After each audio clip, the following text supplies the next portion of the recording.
basically since I left school as a kid. I was always into music and stuff like that. Mark Bolan being a big influence and stuff like that, and had my own bands, toured for a while, then sort of gave it up to go out and earn some money. Basically I found out that sort of being a musician wasn't actually paying, so I went out as a roadie and I worked with some sort of large bands there, like Meatloaf, Lightning Seeds, Echo Belly, all around the Britpop time I was doing that. With that, got married, gave up for a while, sat there watching the X Factor, getting pissed off at all them people on it, and my daughter turned around at me one day and said, well, why don't you do it? So I said, I will, that's it, done it. So that's really how I come to be where I am now. You know, so I took about a year sort of getting used to playing instruments again and sort of recording, made an awful lot of mistakes with it, put music out long before I should have even bothered with it, but I look at it all as a learning curve now, so I kept that music out there. There's mistakes on it and stuff like that, and it just shows that we're all, you know, we're not all bulletproof. So I'm quite happy with it, with what I'm doing now.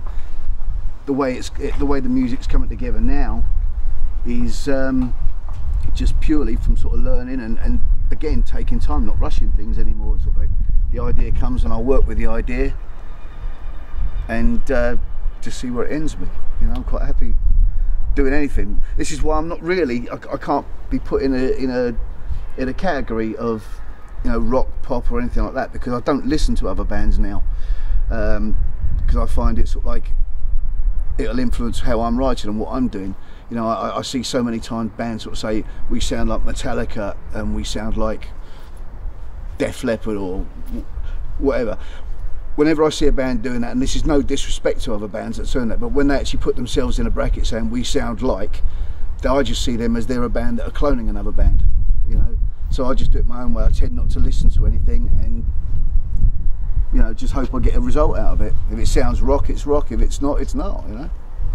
Well, when I sort of got back into music, I mean, personally, I think the music has been stale for quite a long time.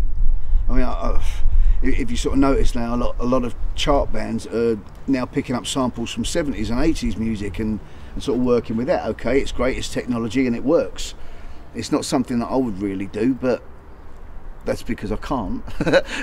I'm not computer minded and technology minded to do that. When I sort of started up again, yeah, I picked up on some old songs and started recording them first.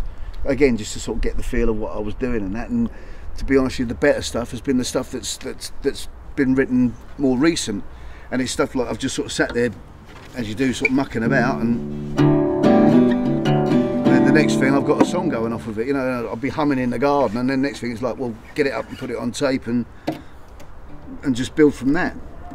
You know, the words normally come last. You know what I mean? It's always the tune with me now, when it used to be the other way around. It used to be the words would come first and whatever, but now because I'm sitting there and because I am working on my own now, doing the recordings and stuff, the music has to come first now, sort of build the picture.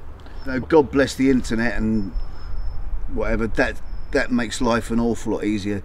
You know, before, you know, you'd have to do shows, you'd have to try and sell your records there, and the cost of getting your music onto vinyl back then was extortionate, and then, you know, trying to find a distributor to take it out. And I mean, we on my first single, I think we paid something, I mean, this is like 91, 92, and we paid something like £1,000 for a guy to go around the record shops just trying to get him to take the record on and things like that. And you know, it worked, but it cost us £1,000 that we didn't have back then. You know? So yes, today's, you know, technology, the fact that you can go onto a site, you can listen to a band. If the band are kind enough to let you download their music for nothing, then I think it's excellent now. Now's a great time for any musician, really. You know, it means everybody can be heard. You know, whereas you used to sort of like you'd plague A&R departments at the record companies. You know, you'd literally plague them with sending your stuff in. You never knew if it got heard or not. Nowadays, you know, you've got far more chance of getting it heard. You know, things like your MySpace sites, tour dates for a start. You know, tour dates have been great for me, absolutely brilliant for me. Things that I didn't think would work have worked, you know. So yeah, I've got an album coming out in May. It's my third album, but I'm actually really now classing it as my first album. As I said earlier, everything I've done sort of up to this point has really been a learning curve. This is the album I'm proud of, the Growing Old Disgracefully album. everything's put together well, it sounds great, the tracks all sort of run, every track's different as well, you know, sort of different styles, different feels. So yeah, the next point of call for me is to really get out there now and start playing some shows. I'm doing a book launch for a friend next week. He's again, he's got a movie being made about his life, and I've put some music forward for that, for his soundtrack. So as he's launching his book, I'm doing his promotional show. I've got Suzi Quatro's daughter coming on stage to do a couple of songs with me as well, so I'm looking forward to that. After that, really, it's just getting out there, doing, you know, putting my face about wherever they'll have me. Really, I'm playing my hometown, which is again is a beautiful thing, because like I've locked myself away, and not many people, not even where I live, know what I'm really up to and what I'm doing these days. And every year they had this a stage built in the middle of town of an evening, bands come out from nowhere to sort of play there, and I'm playing there this year, so that's really an introduction to my hometown as well. So yeah, I mean, that's the general thing to me now, is just to get out there, get my face out there. I really, you know, I'd like to find sort of a nice PR agent or a manager that's actually going to do it for me, so I can just concentrate on what I know to do, and that's the music part of it. So let somebody else do the work of it. I'm quite happy to pay. Well, I've got two websites. the main one being markemmins.com.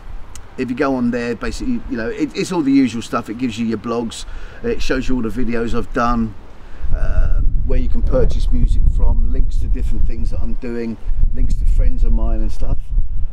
Tour dates is another one. If you really want to sort of listen to some of my tracks and download them especially for nothing, which I'm quite happy for you to do that, then tour dates, and look me up on there, I'm always there.